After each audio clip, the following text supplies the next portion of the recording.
on August 6, 1945. As the world held its breath, watching the atomic mushroom cloud bloom over Hiroshima, another American tragedy unfolded in silence beneath the tropical waters off Bali. 84 men died that day in two catastrophic events separated by thousands of miles. One explosion that ended a war. Another that claimed the last submarine crew the United States Navy would lose in World War II. But while the world remembers Hiroshima, who remembers the USS Bullhead? The submarine never returned from her third war patrol. No distress signal. No final transmission. Just silence swallowing a 311-foot steel tube and every soul aboard. What happened in those final minutes when radar screens stayed dark and death descended from the sky? Why did a submarine designed to detect threats fail to see the one that killed her? And how does a crew vanish on the very day the war's end came into view? This is the story of men who sailed into history's shadow submariners, who hunted in darkness while the world above them burned, who survived two dangerous patrols only to disappear on their third, and whose fate remained shrouded in mystery for years after the war ended. Their deaths marked the final punctuation in America's submarine warfare campaign. The last names added to a casualty list that already numbered 51 lost boats and thousands of drowned sailors.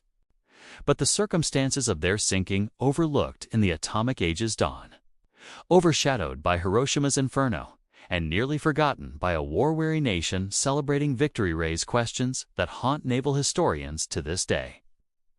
Why was Bullhead patrolling waters so shallow and dangerous that her own crew must have felt the ocean pressing in from all sides? What made her vulnerable when submarines like Capitaine, Puffer, Cod, and Chub operated in the same treacherous waters and survived? And why, on that particular morning off the Balinese coast, did the mountains themselves become accomplices to her destruction? To understand what happened to USS Bullhead requires diving deep into the final, desperate summer of 1945, when the Pacific War had become a grinding war of attrition fought across 10,000 miles of ocean. By late July, American submarines had ravaged Japanese supply lines for nearly 4 years, sending over 5 million tons of enemy shipping to the bottom. 52 submarines prowled the Western Pacific, Java Sea, and South China Sea sleek predators that had transformed naval warfare and strangled Japan's ability to wage war. But this success came at a terrible price. 51 American submarines already rested on the seafloor, entombed with their crews in steel coffins that would never surface. The submarine service suffered the highest casualty rate of any branch in the United States military. Nearly 22% of submariners who deployed never came home. And Bullhead, despite being one of the newest and most advanced boats in the fleet, would become number 52. USS Bullhead hull number SS-332 was a Ballot-class diesel-electric submarine, one of the workhorses that dominated the latter years of the Pacific Campaign. Built by the Electric Boat Company in Groton, Connecticut, she embodied everything American engineers had learned about submarine warfare through blood and failure. Her keel was laid down on October 21, 1943, when the tide of war had already turned, but victory remained distant and uncertain. Launched on July 16, 1944, and commissioned on December 4 of that year, Bullhead measured 311 feet 9 inches long, with a beam of 27 feet and a draft that allowed her to slip through shallow coastal waters where larger vessels dared not venture. She displaced 1,526 tons on the surface and 2,424 tons submerged up. Steel Leviathan, powered by 4 General Motors diesel engines that could push her to 20 knots above water, though she slowed to less than 9 knots when running submerged on battery power alone. Her armament reflected the evolved doctrine of submarine warfare by 1945. 10 21-inch torpedo tubes 6 forward, for aft gave her the punch to devastate enemy convoys, while 2 5-inch deck guns and dual 40mm Bofors anti-aircraft cannons allowed her to fight on the surface when targets didn't warrant precious torpedoes. By the war's final months, submarine captains increasingly conducted gun actions against smaller coastal vessels. conserving torpedoes for worthwhile targets while racking up tonnage with surface bombardments that terrified enemy crews who never expected submarines to attack like surface raiders. This aggressive surface warfare doctrine made submarines more versatile, but also more vulnerably. Submarine on the surface was an aircraft's ideal target, a fact that would prove tragically relevant to Bullhead's fate. Every submarine needs a crew that functions as a single organism, and Bullhead's complement of 10 officers and 71 enlisted men represented some of the finest submariners in the Pacific Fleet. These were volunteers. Submarine duty required it men who understood that they were choosing the most dangerous service in the Navy. They came from small towns and big cities across America, young men barely out of high school serving alongside seasoned veterans with multiple war patrols under their belts. They trained together for months, learning to operate every system aboard, because in a submarine, everyone's survival depends on everyone else's competence. A flooding casualty doesn't care about rank or specialty. It kills indiscriminately. So they drilled endlessly crash dives, damage control, emergency surfacing, silent running till their responses became muscle memory and their boat became an extension of their collective will. On December 4, 1944, when Bullhead was commissioned, Commander Walter T. Griffith took command. Griffith was an experienced submarine officer who had already completed 3 successful war patrols commanding USS Beaufort, a submarine that earned the nickname Pearl Harbor Avenger for her aggressive hunting. Griffith brought 4 experienced sailors with him from Beaufort, veterans who would form Bullhead's core competency and train the newer crew members in the realities of combat patrols. He oversaw Bullhead's shakedown training around Narragansett Bay, Key West, and the Panama Canal Zone 3. Months of intensive exercises designed to transform a brand new boat and green crew into a combat-ready war machine. Only then did Bullhead head west toward Pearl Harbor, Guam, and eventually the combat zones where Japanese shipping still struggled to keep the dying empire supplied. Bullhead's first war patrol began on March 21, 1945, when she departed Apra Harbor bound for the South China Sea, south of Formosa. Her primary mission, lifeguard duty, positioning herself to rescue downed American airmen from the B-29 raids that were systematically burning Japan cities. It was frustrating work for a submarine crew eager to hunt enemy ships, but it reflected the Navy's commitment to saving every possible airman. When no rescue opportunities materialized, Griffith received permission to bombard Japanese-occupied Predaz Island with deck guns on March 31 and again on April 24, giving his crew their first taste of combat. Then, on April 16, opportunity arrived. A B-25 Mitchell bomber had been shot down near Hong Kong, its crew picked up by Chinese fishermen in Bias Bay. Griffith drove Bullhead within 4 miles of the Japanese-occupied Chinese coast into water only 12 fathoms deep, where the submarine couldn't dive deep enough to escape if attacked, and conducted a risky rescue that saved 3 American lives. Before going in, Griffith ordered his crew to destroy the secret decoding equipment aboard, knowing that if Bullhead were sunk or captured in such shallow water, those machines could never fall into enemy hands. The rescue succeeded, but it revealed how vulnerable submarines became when operating close to shore in shallow water, a lesson that would resonate terribly 3 months later.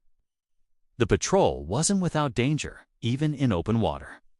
On April 8, the U.S. Army Air Force's B-24 Liberator nearly bombed Bullhead while she traveled in a designated submarine safety lane 80 nautical miles southwest of Macau.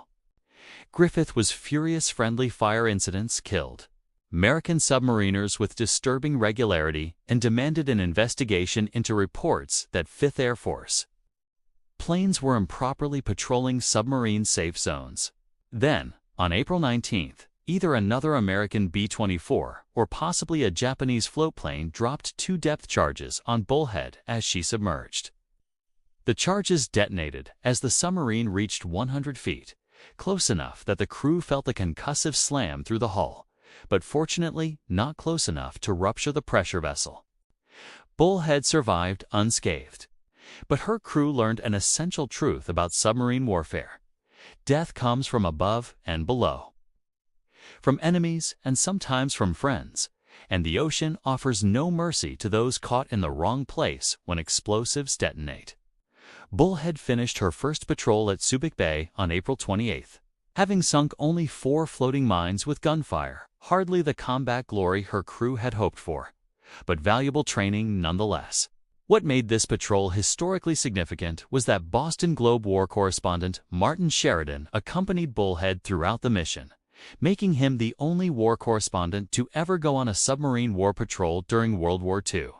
Sheridan's vivid reporting brought submarine warfare to life for American readers, describing the claustrophobic steel world where men lived for months without seeing sunlight, where the air grew thick and foul during silent running, and where death could arrive in seconds without warning.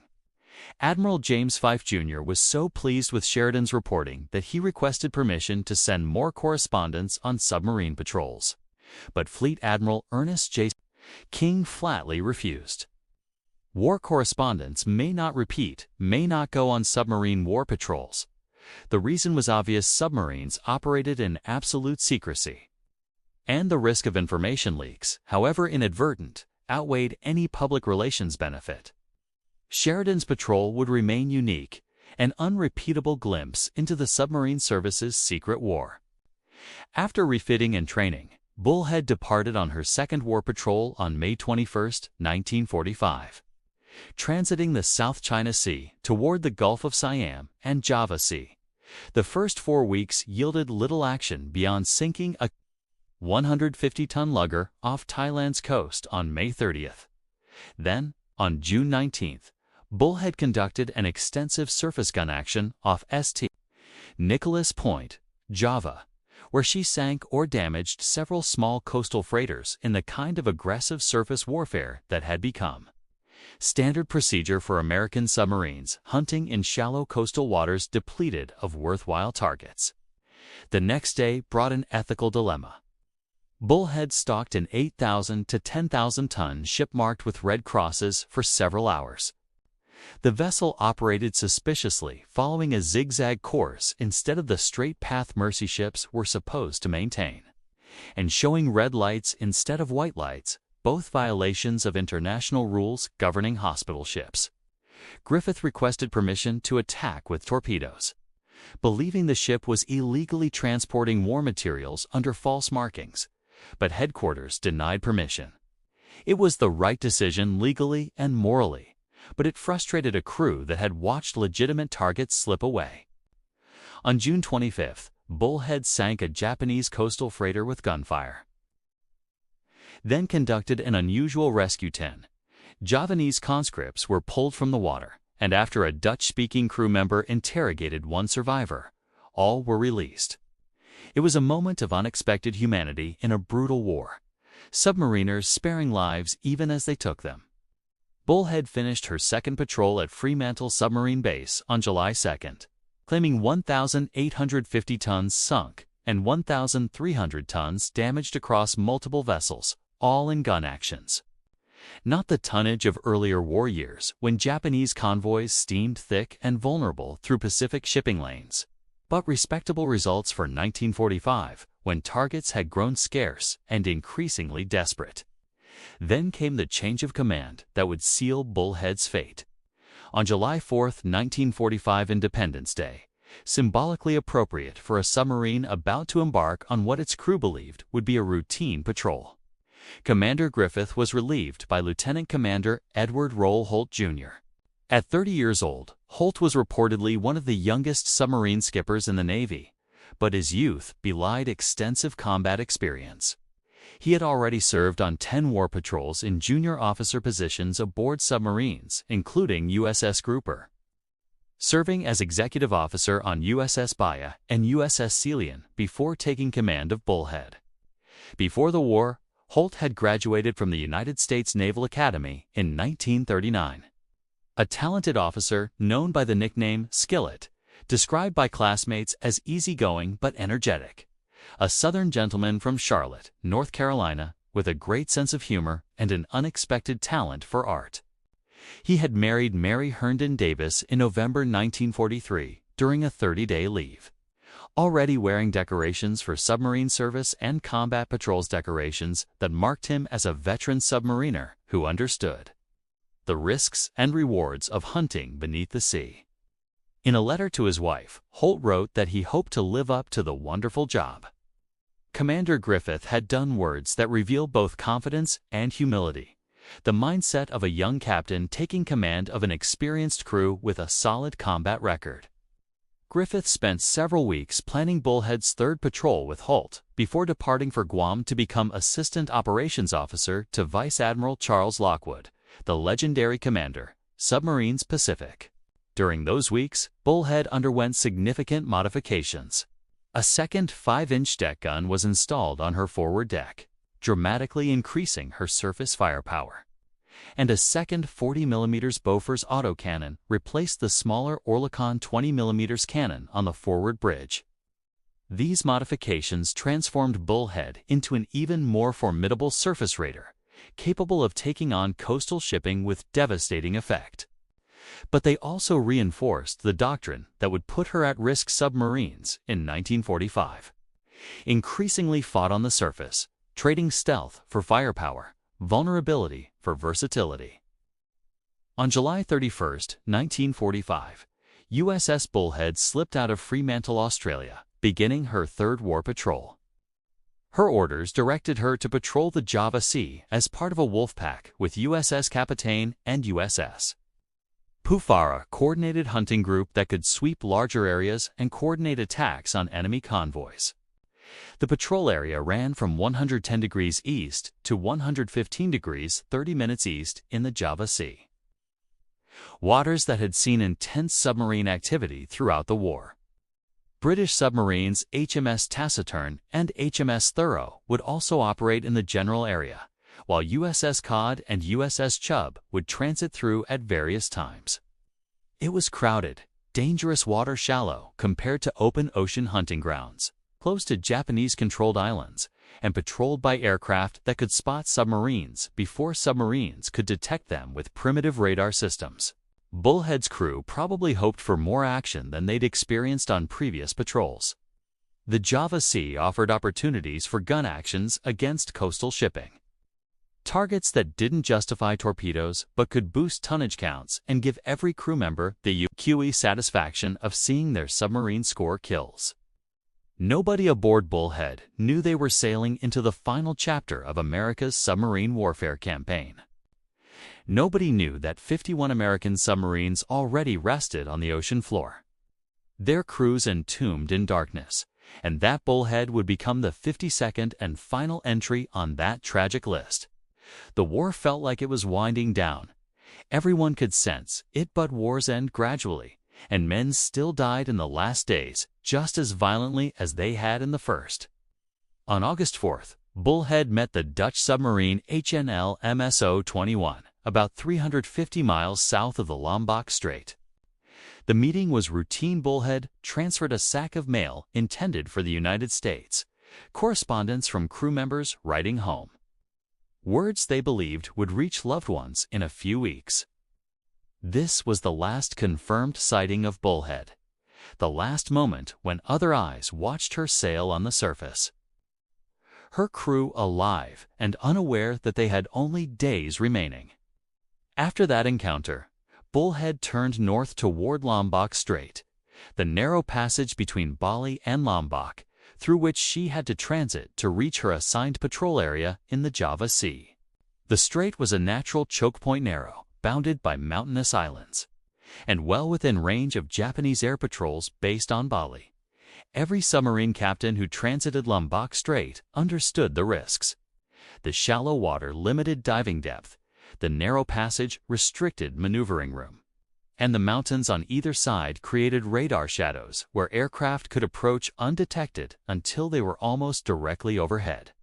On August 6, 1945, Bullhead radioed that she had passed through Lombok Strait and entered the Java Sea. Those were the last words anyone ever heard from her. The transmission was routine, merely confirming that she had reached her patrol area on schedule.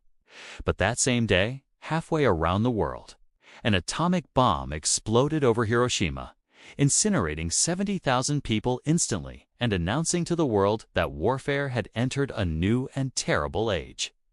While the mushroom cloud climbed 6 miles into the stratosphere and radioactive ash drifted across western Japan, Bullhead disappeared beneath the tropical waters off Bali's coast, taking 84 American sailors with her into darkness and silence.